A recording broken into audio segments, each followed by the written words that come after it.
Good morning, brilliant people. This is once again Charbert Perkaza, and welcome to Charbert Talks. In today's conversation, dalhon ta mo, I'm sure makarelate ang tanan ani kay mo ingon magita nga. I think acceptable na siyang idea no nga. Nobody is perfect in this world, and I have to admit good every time nga masipyat ko or magkaroon ko ng mistake.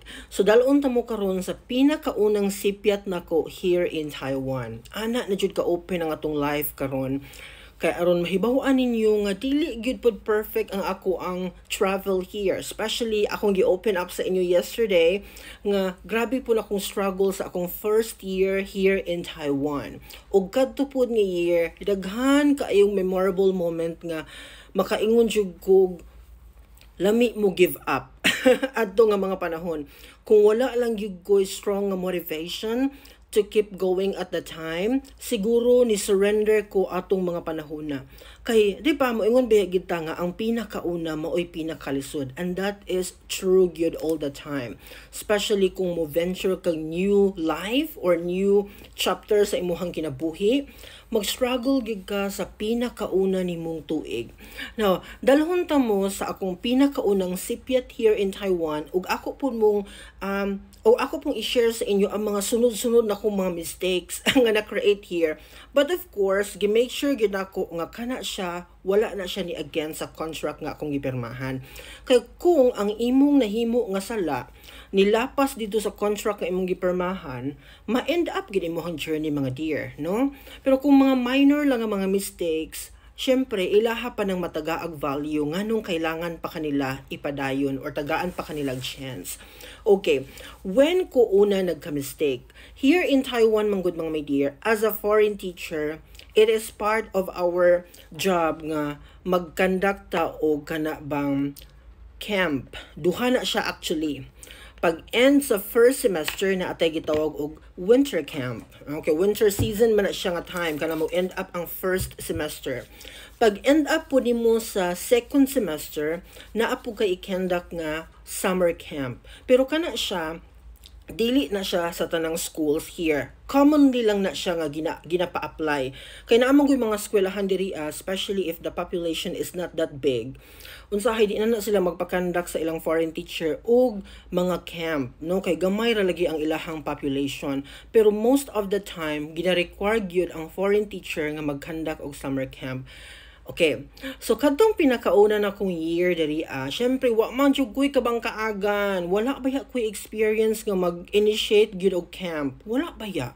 Muna gingon ako diri ninyo nga kanang bisag wala ta kahibalo, bisag wa pa ta ka try, bisag wa pa ta ana ka experience, mo yes lang gyud ta all the time kay naaman po na sa kontrata nga kung mo request ang inyong kanang school nga magkandak mo og camp, dapat imuha gid na siyang i-yes, no? Kay part man na siya sa imuhang kanang responsibilities, no? As a teacher or as a foreign teacher to be specific. So kailangan imo gito siyang i-trabaho or i-conduct gito nimo siya. Karon mao na ni. Nag-propose na ko sa akong first ever topic niya. Wala lagi alam, way kabang kaagan, way experience, di po ko hilig nga magsigi upang utana sa mga tao. Di man guna maoy akong batasan gyud. So gimaniho ra to na kung ako. Karon, wala ko kahibalo mga my dear, nga grabe man dae ka, complicated ang mahitabo once nga mag-submit ta ka sa imong proposal. Wa man ko kahibalo kay ang akong background Philippines baya niya. Once baya nga maghimo kag plan sa Philippines, pwede pa nimo siya i-change bisag tomorrow na ang event or few days from now pa ang event, pwede pa nimo siya utruhon, di ba? Sa akong lang experience ha, especially kung ikaw lang ang naggama, no? Ikaw ang kibali author ana nga camp or whatsoever. So karon mga dear, maupo na akong gi-expect when the time nga nag-propose ko. So kadto man gud nga moment, na ako'y friend here, very close to me, niya maayo po siya kaayog mga plan whatsoever. So ang iyang gihimo, iyang gi-share ang iyahang plano sa iyang camp sa ako Okay, paglantaw na ko dear kay mas nindot man iyahang plan kaysa sa ako. Murag ganahan ko kay daghan man siya games, unya interactive kaayo iyahang kanang mga padula ana. Kana bang murag ma-active gyud kaayo ang mga bata mo, participate gid sila, ganahan gid sila mo join sa activity kay daghan lagi games ana. So karon Niingon ko nga, hala, pwede ba uni akong gamiton sa akong school? Kay, para po malipay ang akong mga estudyante, kay daghan mo kay participant, adto mo 20 plus, no? Pero ang ako yung topic adto unta na kanang unsaon pag vlog. Unsay mga dapat nimo i-prepare para mahimo kang vlogger ana. Mo ako unta nang ikuan kay di ba makarelate ba ya ang all murag kumbaga dali ra siya masabtan sa mga estudyante nimo. So karon mga my dear, to ana, agwe. Ako nang gi-message ang akong coordinator nga na ako'y intention to change my plan. Hello, wa siya ni-reply, ma'am, gisin niya ang akong message. Hello, unsa ka ni mabalaka ra ba dayon ko basta kana bitong mabasa niya niya wala din reply kay most of the time gyud mo reply man na siya. So kato nga time, hala, wala kini gi-reply. Nya agoy ni ngutana man siya, pwede ka tawagan? Patay, murag lahi na ni.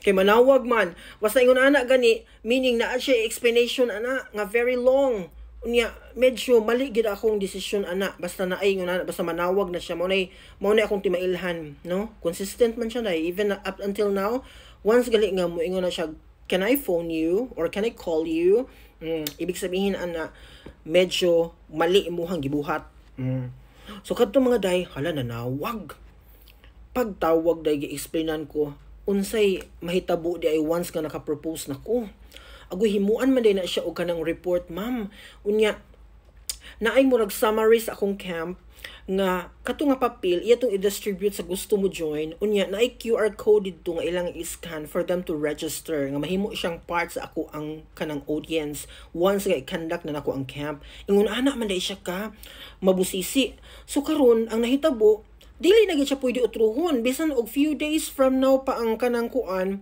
kanang event dili na siya pwede utruhon kay lagi ni register na ang mga bata dito og ang kahibaw-an sa ilang or nahibaw-an sa ilang parents mautoy ilang katuyuan nganong moadto sila school ana nga moment so definitely it's hard for us anymore to change the plan so dito na ko first nadunggan iyang kalagot kana bang wala man siya ni syagit wala siya ni syagit day pero dito na ko first na encounter nga na stress and taon akong coordinator wala siya misugot adto day nga i-change na ko ang topic kay dili na daw pwede utruhon so gitagaan ko tungod siguro sa iyang ka-stress ni ana siya i-submit imuhang PowerPoint which is normally di na niya ginapangayo i-submit imuhang PowerPoint at blah blah blah kato nga oras unsa to murag alas 12:30 ana niya gipangayo ang kuanday dapat masubmit ako niya karon may istorya ha ugma niya pangayoon basta nya wala pag ko plan wa pag yun nako na anambot lang wa pag yun blanco pag yun bisag isa ka slide sa PowerPoint wa pa koy nahimo kay lagi ang ako unta na adto kadto kong gamiton tong sa akong friend mo na ni hala ikara-kara gito na ako mga my dear as in wala ko natulog naabtan ko alauna adto kapin or alas 2 man siguro to adi sir ko na human unya ni mata ko sayo para i-finalize akong PowerPoint ug tuod man kaluoy sa Ginoo I was able to submit the kanang PowerPoint before the schedule katong time nga iyahang gihatag sa ako as an ultimatum kay na stress lagi siya kay the whole vacation unsa man gibuhat ani kong foreign teacher wala man siya inabot so ako gitong gi-admit sa akong kagalingon mga dear nga nasipyat jud ko atong mga panahon na maubit taong careful na jud kaayo ko after aduno gamatngon na jud ko especially kaning mga pangayuon niya sa ako ang mga document or mga report or whatsoever careful na jud ko kay lagi kadto nga incident gyud nagpapukaw sa kung lay kadelikado ba di kaayo dili basta-basta kung dili na to masatisfy ang ilahang goal or masipyat ta sa tong mga desisyon pero that was only the first ug daghan pa kaayog sunod-sunod that was winter camp ang summer camp na pod nagkabulilyaso na pud ko but ako na siya ikwento sa sunod na tong video kay hapit na mahuman ang atong time okay ako lang gi-open up sa inyo nga dili gyud ingon ana ka perfect ang ako ang journey here naningkamot lang gyud ko hopefully mahuna-hunaan po ninyo nga dili ingon ana kasayon pero if we push ourselves harder pwede gid nato ma-achieve ang success in the future bye for now.